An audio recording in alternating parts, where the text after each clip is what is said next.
शामिल है। तो यहाँ पर संभावना है कि बैठक होगी, यहाँ पर विधायक दल की, यहाँ पर भजनलाल शर्मा सरकार की बैठक होगी और शायद कोई नया नाम निकल कर सामने आ जाए। शायद यहाँ पर बाबा बालकनाथ हमें देखने को मिल जाए। तो अपने बड़े नेताओं को नाराज कर रही है, लेकिन बीजेपी के पास मौका है कि यहाँ पर वसुंधरा या बाबा बालकनाथ में से किसी एक को मना ले और अपनी साइड ले ले, क्योंकि 24 का चुनाव कहीं ना कहीं इन गलतियों की वजह से मुश्किल हो सकता है। सीएम भजनलाल और पूरी जो आला कमान है बीजेपी का, उनकी दूरदृष्टि जो है वो कहीं ना कहीं अब गलत तरीके से चली गई। वो उसका परिणाम जो है यहाँ पर टीटी को भुगतना पड़ा। वो चुनाव हार गए, उनको यहाँ पर इस्तीफा भी देना पड़ा। तो साथ ही साथ अब यहाँ पर सुरेंद्रपाल टीटी का पद देकर आप उनसे पद छीन लेंगे तो नाराज तो वो भी यहाँ पर नजर आएंगे। तो कहीं ना कहीं बगावती सुर अपना सकते हैं आने।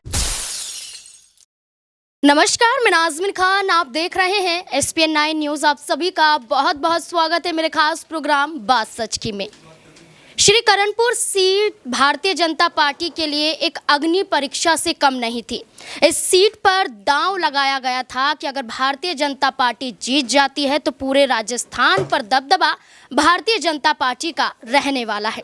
इस एक सीट पर चुनाव से पहले ही प्रत्याशी को राज्य मंत्री बना दिया जाता है। ये गुरूर दिखाई दिया जाता है भारतीय जनता पार्टी का कि ये सीट भी आसानी से वो जीत लेंगे। लेकिन जैसे ही 8 जनवरी को परिणाम सामने आते हैं तो भारतीय जनता पार्टी की बोलती बंद हो जाती है। सीएम भजनलाल शर्मा के पास कोई भी यहाँ पर कदम उठाने के लिए रह नहीं जाता है। सुरेंद्रपाल सिंह टीटी जो प्रत्याशी थे श्री करणपुर सीट से, जो राज्य मंत्री भी थे, अब आनन फानन में उन्हें अपने पद से इस्तीफा भी देना पड़ा। अब भारतीय जनता पार्टी क्या जनता की अनदेखी कर रही थी? क्या अपने ही पुराने नेताओं की अनदेखी कर रही थी, जिस वजह से खामियाजा भारतीय जनता पार्टी को उठाना पड़ा? अब अगला कदम भारतीय जनता पार्टी का क्या होगा? किन विधायकों को यहाँ पर जगह दी जाएगी? क्योंकि सुरेंद्रपाल सिंह टीटी की बात करें तो ट्वीट के माध्यम से उन्होंने खुद ही जानकारी दी है कि राज्य मंत्री पद से उन्होंने इस्तीफा दे दिया है। तो अब भारतीय जनता पार्टी क्या कोई बड़ी बैठक यहाँ पर लेती हुई नजर आएंगे? क्या राजस्थान के मुख्यमंत्री भजनलाल शर्मा यहाँ पर कोई बैठक करते हुए वसुंधरा खेमे के विधायकों को फिर से तवज्जो देते हुए नजर आएंगे? तमाम सवाल यहाँ पर बनते हुए नजर आएंगे कि अब राजस्थान में भजनलाल शर्मा क्या करने वाले हैं। तमाम सवालों के जवाब न्यूज रूम में खंगालेंगे। सबसे पहले अक्षय मेरे साथ मौजूद है, आपका बहुत बहुत स्वागत है। अक्षय, जैसे कि बात कर रहे हैं कि उन्होंने राज्य मंत्री पद से भी इस्तीफा दे दिया है, तो अब भारतीय जनता पार्टी या कहें कि मुख्यमंत्री भजनलाल शर्मा का अगला कदम क्या होने वाला है? क्या कोई बैठक लेते हुए नजर आएंगे? क्या वसुंधरा राजे की बात करें जो लगातार नाराज की जाती रही थी, यही नाराजगी भी कारण हो सकती है इस सीट का हारने का? क्या वसुंधरा विधायकों को अब यहाँ पर जगह दी जा सकती है?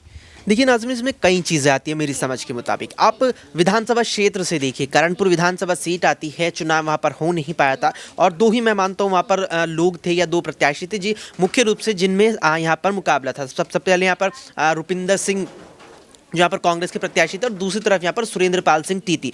अब आप इस चीज़ को ये देखिए कि भारतीय जनता पार्टी ने यहाँ पर टीटी को जो है विधायक जीतने से पहले, विधानसभा सीट पे जीतने से पहले उन्हें मंत्री बना दिया। अब इस चीज़ को आप इस तरह से देख सकते हैं, इसका प्रभाव जनता पर ऐसे पड़ता है कि मान लीजिए कोई भी विधानसभा सीट है, विधानसभा सीट के या उस विधानसभा क्षेत्र के जो यहाँ पर जनता है, जो मतदाता है, उनके मन में एक चीज़ ये रहती है, अगर यहाँ पर आप मान लीजिए कि उनका जो नेता है, उनका जो विधायक है या किसी एक राजनीतिक दल का जो उनके सामने उम्मीदवार है, अगर उनके सामने ये बात है कि हम अगर इसे वोट देंगे, अगर ये जीत जाता है तो ये मंत्री बनेगा, ये हमारे क्षेत्र में बेहतर विकास करा सकता है एक विधायक की तुलना में। आपके सामने एक सरकार का विधायक है, आपके सामने एक विधायक वो है जो मंत्री बनेगा या जो मंत्री बन चुका है। तो भारतीय जनता पार्टी ने जिस तरह से यहाँ पर सुरेंद्रपाल सिंह टीटी को पहले ही मंत्री बना देता, पार्टी ने कहीं ना कहीं ये सोच रखी थी कि इसका जो अब उपचुनाव होगा उसमें सुरेंद्रपाल सिंह टीटी को फायदा मिलेगा, लेकिन ऐसा नहीं हुआ। अब ये देखिए कि 22 विधायकों को मंत्रिमंडल की शपथ भजनलाल शर्मा सरकार में दिलाई गई थी, 22 में से अब 21 रह गए हैं। जैसे कि आपने यहाँ पर तमाम दर्शकों को बताया कि टीटी ने यहाँ पर सुरेंद्रपाल सिंह टीटी ने इस्तीफा दे दिया है। अब भजनलाल की बैठक की बात है तो निश्चित रूप पर यहाँ पर संभावना है कि भजनलाल शर्मा यहाँ पर बैठक करते जरूर दिखेंगे, क्योंकि अब उनके यहाँ पर अगर मंत्रिमंडल की बात की जाए, भजनलाल शर्मा के बाद यहाँ पर केवल 23 लोग हैं जिनके पास मंत्रिमंडल में यहाँ पर या जिन विधायकों को मंत्रिमंडल में जगह दी गई है। इन 23 में यहाँ पर 2 मुख्यमंत्री भी शामिल हैं और अन्य 21 विधायक भी शामिल हैं। तो यहाँ पर संभावना है कि बैठक होगी, यहाँ पर विधायक दल की, यहाँ पर भजनलाल शर्मा सरकार की बैठक होगी और शायद कोई नया नाम निकल कर सामने आ जाए। शायद यहाँ पर बाबा बालकनाथ हमें देखने को मिल जाए, क्योंकि सवाल ये उठता है कि बाबा बालकनाथ को आप सांसदी से यहाँ विधानसभा में लाए, उसके बाद भी इन्हें मंत्रिमंडल में शामिल नहीं किया गया, जबकि यहाँ पर सुरेंद्रपाल सिंह टीटी को विधानसभा जीतने से पहले ही मंत्रिमंडल में शामिल कर लिया गया, तो संभावना है यहाँ पर कि बैठक भी होगी और संभावना है कि शायद मंत्रिमंडल में एक दो कुछ नए नाम देखने को मिल जाएं। यहाँ पर एक और सवाल ये रहेगा कि जब भजनलाल शर्मा यहाँ पर शपथ ले लेते हैं मुख्यमंत्री के, उसके बाद से कोई बड़ा काम करते हुए नजर नहीं आए। भारतीय जनता पार्टी यहाँ पर ऐलान करती है बिना सीएम के यहाँ पर हम चुनाव लड़ेंगे, उसके बाद नए चेहरों को उतारा जाता है,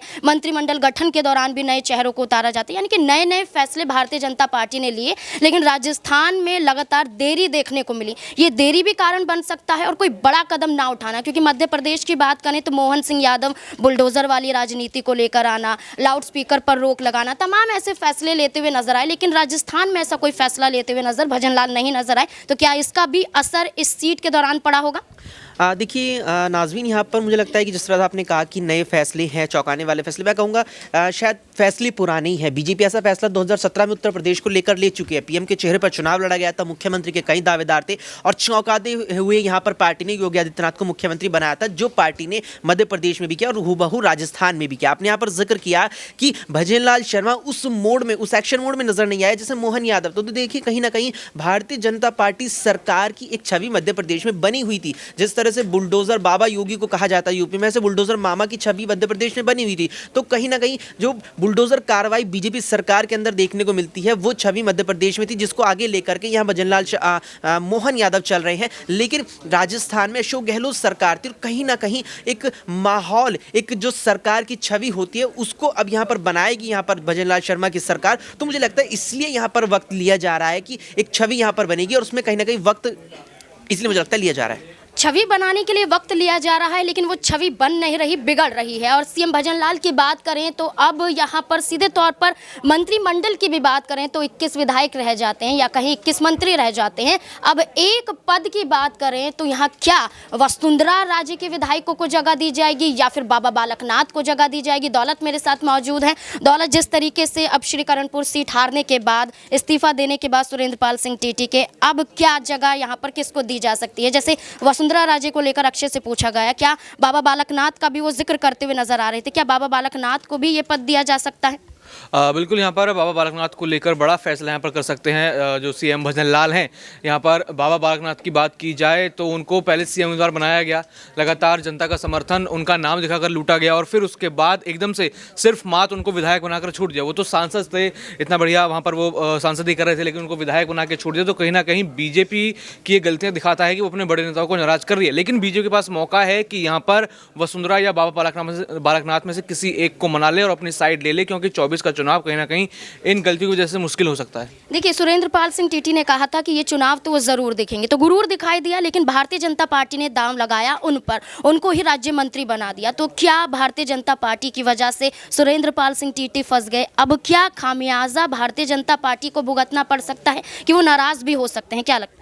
बिल्कुल, कहीं ना कहीं सीएम भजनलाल और पूरी जो आला कमान है बीजेपी का, उनकी दूरदृष्टि जो है वो कहीं ना कहीं अब गलत तरीके से चली गई। वो उसका परिणाम जो है यहाँ पर टीटी को भुगतना पड़ा। वो चुनाव हार गए, उनको यहाँ पर इस्तीफा भी देना पड़ा। तो कहीं ना कहीं भारी नुकसान बीजेपी से पहले यहाँ पर जो वो प्रत्याशी हैं उनको यहाँ पर हुआ है। तो कहीं ना कहीं वो बीजेपी से मांग कर सकते हैं कि यहाँ पर उनके लिए कुछ किया जाए, क्योंकि वो तो यहाँ पर बिना जो उम्मीदवार वो थे बस तो मंत्री बनने को तैयार थे। इतना बड़ा रिस्क उन्होंने लिया पार्टी के लिए, तो पार्टी को भी कहीं ना कहीं उनके लिए कुछ सोचना चाहिए। जी बिल्कुल। यहाँ पर रुपिंदर सिंह कुन्नर की बात करें, कांग्रेस प्रत्याशी श्रीकरणपुर सीट को जीत लेते हैं और बहुमत के साथ जीतते हुए नजर आते हैं। उनकी खुशी का इजहार सचिन पायलट के जरिए भी किया जाता है, तमाम कांग्रेस प्रवक्ता के जरिए भी किया जाता है, कांग्रेस नेताओं के जरिए भी किया जाता है।